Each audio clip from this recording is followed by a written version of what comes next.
and mint. Buttercup. Oreo mint's good, yeah. Chocolate the mint. chocolate cookie dough is good. Yeah, I love cookie dough.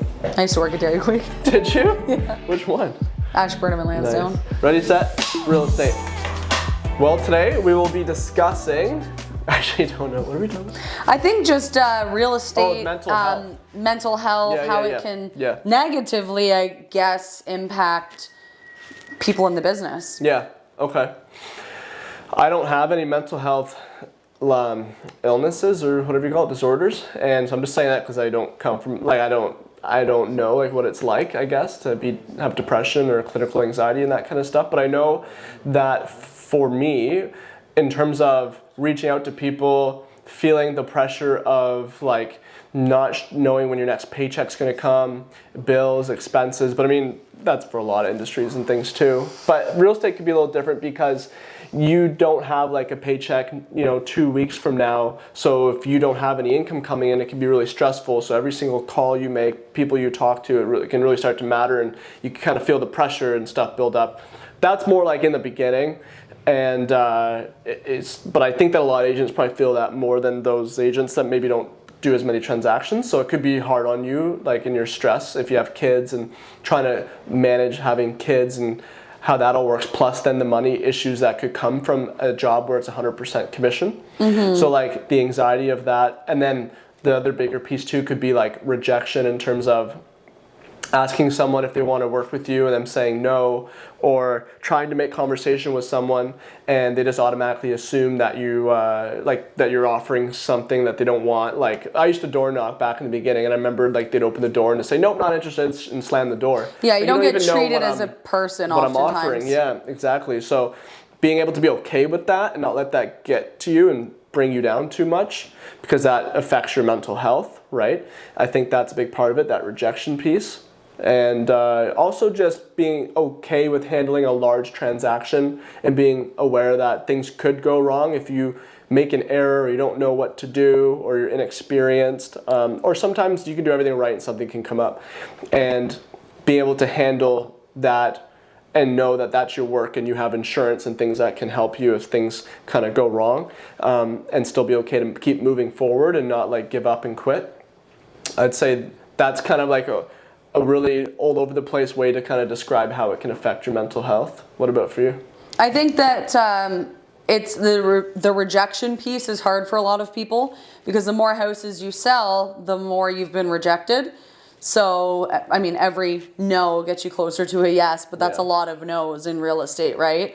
So for a lot of people, it can really start to wear on them when they're constantly being told, no, we went with another realtor, we chose another realtor, this person was better, or whatever, right? They're being told, or they feel that they're being told from the public. So it can be a lot for people, especially when they're putting their all into it. I see a lot of realtors who are kind of new to the business, who are trying day in and day out and going really hard at it and not having much success, and it really wears on them. Yeah. Sometimes I talk to them and they're just like, what am I doing wrong? What did you do? Any suggestions? They're staying up late at night putting together these elaborate presentations for people to go meet with them about buying and selling, to just be told we went with somebody else with more experience or whatever happens. And I think for anybody in any business, that can just take a toll on you. Often I feel that because there are so many realtors, that the majority of people don't really realize how much time it takes for people to properly prepare a home evaluation and whatnot. So they kind of sometimes treat realtors like they're a dime a dozen, because there are so many. And that can be a lot for somebody to accept as well, spending all their weekends and evenings away from their family, running around to all these different properties to give home evaluations on all of these different things, again, for them to just go with somebody else. There's a lot of sacrifices that people have to make typically to be successful in real estate, and that would take a toll on anybody, right? So that, I think, is probably the biggest thing, is the sacrifices that people have to make. Yeah, I think the lack of guidance, if you pick the right brokerage and you know who to talk to and you put yourself in a position of getting that guidance, well, then it's going to help a lot. But I think that probably for a lot of agents, it's not quite the case. So the lack of guidance And because you're so like on your own day in, day out, you don't go to an office, you can, but you don't like sit down in a meeting like this with a bunch of people talking about a common topic, and you'll kind of bantering and having chit chat about your kids and things like that, and then you know, focusing on that group project or something, and then seeing the outcome come through together, and you all can go out for drinks. Like, it's not really like that with real estate at all. You're really like on your own, and you're only really communicating with the client most of the time, or other realtors, and other realtors essentially are your competition, even though it's I don't mean that from the stance of like a scarcity mindset. I just mean they truly are like the other businesses in a marketplace that could also your clients could go to, and the clients themselves could choose other realtors, so then you get rejected. So it could really wear you down if you don't have that support system in place, especially probably with like your spouse, your partner, even other realtors that you can be close with and learn a lot of stuff from, and trying to just immerse yourself in a team environment within the brokerage, which a lot of agents are really good at doing. Like, we kind of know who's like that at Century 21. There's certain names that come to mind. They're like always involved with everything. So if you're someone that needs that kind of team camaraderie, then that will help you in your mental health versus like day in, day out, just being on your own. And so you add in the rejection, you add in all those tougher things, and the fact that you control your own schedule. So that means that you can stay up late, work really hard, and then you don't really get much sleep the next day, and you're kind of like worn. But if you worked another job, you would know you couldn't do that because you had to be at work at 9, you had to be sharp. So you kind of can let loose, and that could backfire, because then you're hit with a bunch of rejection or bad news about a transaction that you finally got that's like going down for some reason, or it's falling apart on the buyer's financing, etc. So you really have to be able to take control of yourself, be very disciplined, know how to have a good support structure, be okay with rejection, be able to know that the more rejection, like you said, the more no's you get, the closer to a yes, and the more problems you have, essentially, the more you're doing. And it's really a numbers game in terms of being able to get like financially your feet underneath you and start thriving.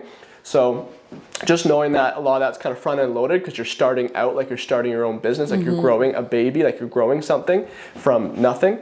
So mental health is huge there versus just a normal job where, you know, you have like a scope of work of what you do. You go to the office Monday to Friday, you know you have weekends off, you know you have security, you know you can't really get fired unless you do something crazy pretty much, and you know how much your income is exactly, and you know who your employees are.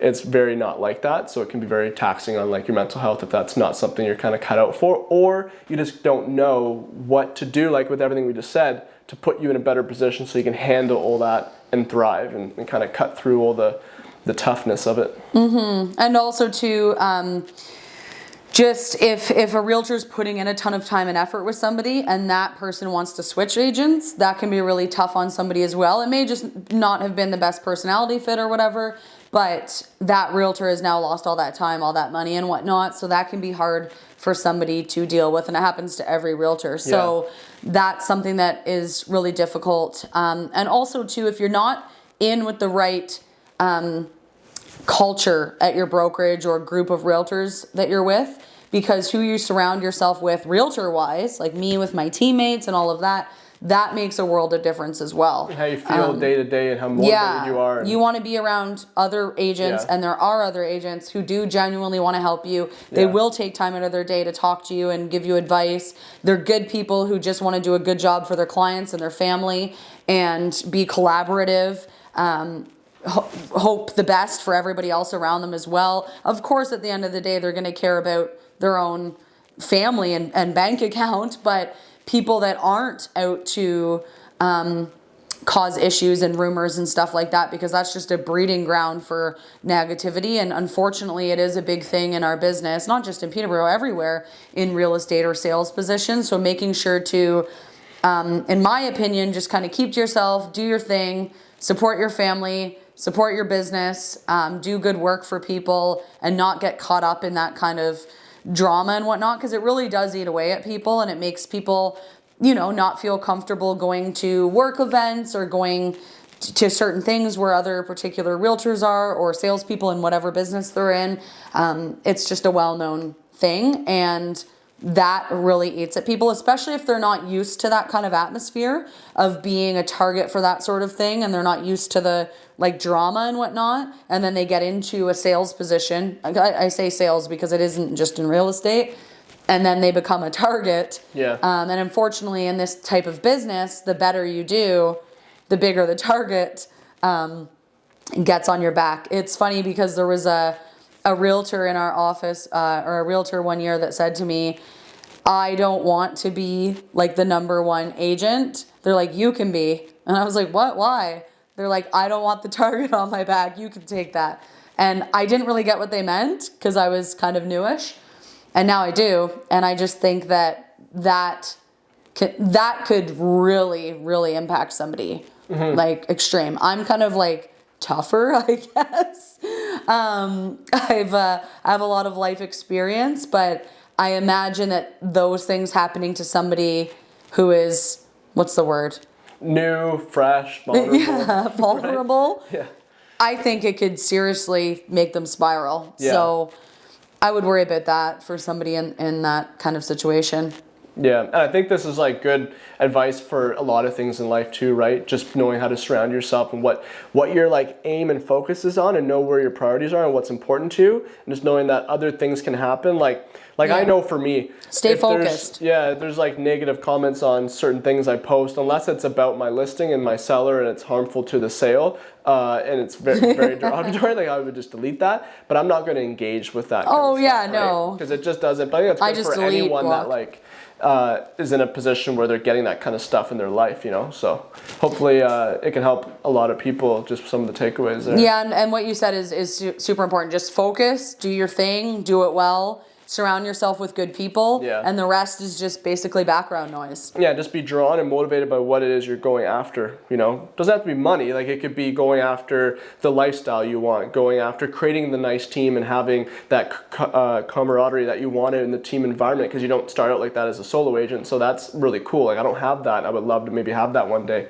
So that's something to strive towards. Don't worry about all the other stuff that like is just going to kind of take you away from maybe even making you want to quit or something, because it doesn't matter, right? Well, and also another thing is, so anything that's happening in the background, whether it be issues with realtors or issues with clients just firing you out of nowhere for, you know, or whatever the negative thing happening that's going on with other people, it is often a reflection of themselves and something that's going on in their own life. Yeah, it's not you. So understanding, they don't even know you half the time. yeah, understanding you did your best, you're doing a good job, as long as you actually are and you are trying and care about your clients.